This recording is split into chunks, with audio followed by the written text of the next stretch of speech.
서수원 쪽에 향후 100년의 교통을 책임질 신분당선 연장선 광교부터 호매실 구간의 예비타당성 조사 결과가 발표되었습니다. 하지만 막상 뚜껑을 열어보니 이번 예타 통과된 내용은 그동안의 우리 팔달 구민과 수원 시민들의 기대와는 달리 반쪽짜리 노선이었습니다. 이번에 예타가 통과된 신분당선 연장선 광교 호매실 구간은 전체 약 2.7km 구간 중 절반이 넘는 5.7km가 단선으로 계획되어 서울, 경기, 인천을 통틀어서 지금 단선으로 운행되고 있는 전철은 교통수요가 매우 적은 경선 노선 하나밖에 없습니다. 우리 수원 시민들은 이미 광역교통부담금 약 5천억 원을 납부하고도 반쪽짜리 노선을 받아야 할 처지에 놓였습니다. 수원 지역의 민주당 소속 의원들은 그저 예타 통과에 대해서 자화자찬하며 홍보에만 열을 올리고 있는 실정입니다. 하지만 수원 팔달의 김영진 후보는 신분당선 연장선이 단선으로 추진된다는 사실을 몰랐던 것이 아닌가라는 생각이 듭니다. 지난 2018년 12월 8일 강릉역 청량신호소 부근에서 서울행 KTX 산천 열차가 탈선하면서 승객 15명과 기관사 1명이 경상을 입고 강릉역 직원 1명이 중상을 입는 사고가 발생하였습니다.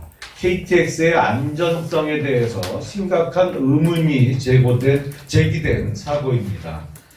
사고 3일 후에 국회 국토교통위원회는 강릉선 KTX 열차 탈선 사고와 관련해서 긴급 현안 질의를 가진 바 있습니다. 당시 국토교통위원회 위원이었던 김영진 후보는 국회에 출석해서 모든 구간이 복선 전철이었는데 그 시기에 왜 진부부터 강릉까지는 단선으로 설계했습니까? 제가 보기에는 당초 설계대로 복선 KTX로 설계되어 완공이 됐다면 현재와 같은 사고가 발생하지도 않고 신호 변환 체계에 문제가 발생할 수 있었겠습니까? 없었겠습니까? 라는 질문을 통해 단선 선로의 문제점과 사고 위험성에 대해 지적한 바가 있습니다. 특히 신분당선의 경우 KTX에 비해 이용하는 승객이 더 많고 배차 간격이 좁아 사고의 위험성이 더 클 것으로 단선으로 시공될 경우에 사고의 위험성이 더 클 것으로 예상되며 신분당선 연장선이 단선으로 추진되던 그 시점에 KTX 탈선 사고와 관련하여 단선의 문제점을 적극적으로 제기한 점에 비추어 보면 김영진 후보는 신분당선 연장선 사업이 단선으로 추진되고 있다는 사실을 전혀 모르고 있던 것으로 생각이 됩니다. 한편 이번 신분당선 연장선을 억지로 예타 통과시키기 위해 사업비를 절감시키고자 기존 노선에도 변경이 있었던 것이 확인되었습니다. 노선이 변경되면서 당초 팔달구 음안동의 월드컵 경기장역의 지하철 출입구가 당초 월드메리디안 등 대규모 아파트 단지에서 월드컵 경기장 주차장 방면으로 변경된 것이 확인되었습니다. 지하철과 같은 대규모 공사는 처음 입지 선정이 매우 중요합니다. 한번 공사가 이루어지면 향후 100년의 교통을 책임져야 합니다. 그러기에 최초 설계부터 유동인구와 접근성 등을 반영하여 시민들이 편리하게 사용할 수 있도록 설계되어야 함에도 불구하고 이번 예타가 통과된 변경안은 반쪽짜리 단선 지금 이 단선은 KTX보다 지하철은 더 위험하다고 합니다. 그 이유는 지상이 아니고 지하이기 때문에 그렇습니다. 그 다음 그 판 자체가 이거 차체 자체가 KTX보다 지하철이 더 얇다고 합니다.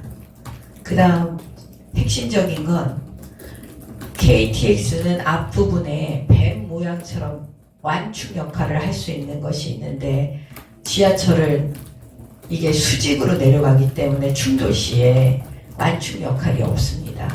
그래서 보통 최근에 우리 아까 김용남 후보가 말씀하신 것처럼 도심에서 단선으로 전철을 하는 경우는 거의 없습니다. 이렇게 안전에 그 문제가 있기 때문에 단선은 안 되는 겁니다.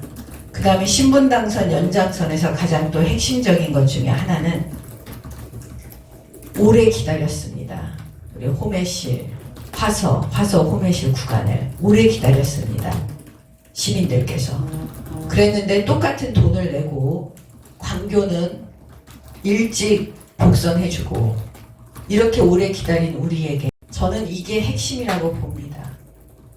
서수원은 늘 광교나 영통에 비해서 우리의 가치를 인정받지 못하는 것에 대해서 많이 속상해 하시는데 또 이런 일이 벌어졌습니다. 2003년도에 예비타당성 조사에서 신분당선은 광역교통망으로 통과가 된 겁니다. 2006년도에 경제적 타당성 조사에서 화서 호매실 구간이 들어갑니다. 법에 의해서 2003년도 예비타당성 조사에 포함되는 걸로 되었기 때문에 복선으로 정부 재정 사업으로 이거는 화서 호매실 구간은 확정이 된 겁니다. 이미 이렇게 확정돼서 주민들께 그 광역교통 분담금 명목으로 돈도 걷었던 것입니다. 그런데 이제 와서 단선을 하기 위해서 예타를 통과시킨다고 하니 이걸 어떻게 받아들일 수가 있겠습니까?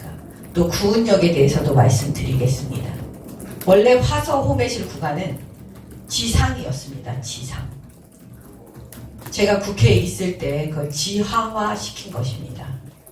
그게 사실 굉장히 어려웠던 부분이었는데 지하가 되고 구은역이 검토가 돼서 구은역이 국토부에서 하기로 확정해 주었던 것입니다.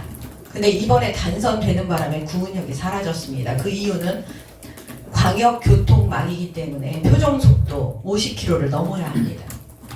근데 구은역을 넣고 단선하고 구은역을 넣으면 그 속도에 맞출 수가 없습니다. 그렇기 때문에 구은역 사라지고 아까 김영남 후보께서 얘기하신 대로 여러 가지 그 원안과 다른 그런 구간이 만들어질 수밖에 없었던 겁니다. 그 다음 또 이 신분당선 이 단선에서 왜 그럼 지금까지 이 예비타당성 조사를 통과시키면서 단선을 숨겼을까요? 그건 이렇습니다. 이번에 그 선거를 앞두고 급히 이게 발표가 되다 보니까 제가 볼 때는 김영진 후보는 과거에 본인이 이렇게 말을 했기 때문에 아마 이게 단선인지 몰랐던 것 같습니다. 그걸 넘어야 합니다. 근데 구은역을 넣고 단선하고 구은역을 넣으면 그 속도에 맞출 수가 없습니다. 그렇기 때문에 구은역 사라지고 아까 김영남 후보께서 얘기하신 대로 여러 가지 그 원안과 다른 그런 구간이 만들어질 수밖에 없었던 겁니다. 왜 그럼 지금까지 이 예비타당성 조사를 통과시키면서 단선을 숨겼을까요? 그건 이렇습니다. 이번에 그 선거를 앞두고 급히 이게 발표가 되다 보니까 제가 볼 때는 김영진 후보는 과거에 본인이 이렇게 말을 했기 때문에 아마 이게 단선인지 모릅니다. 그래서 원래 그 약속대로 복선으로 그 다음 즉시 착공하겠습니다.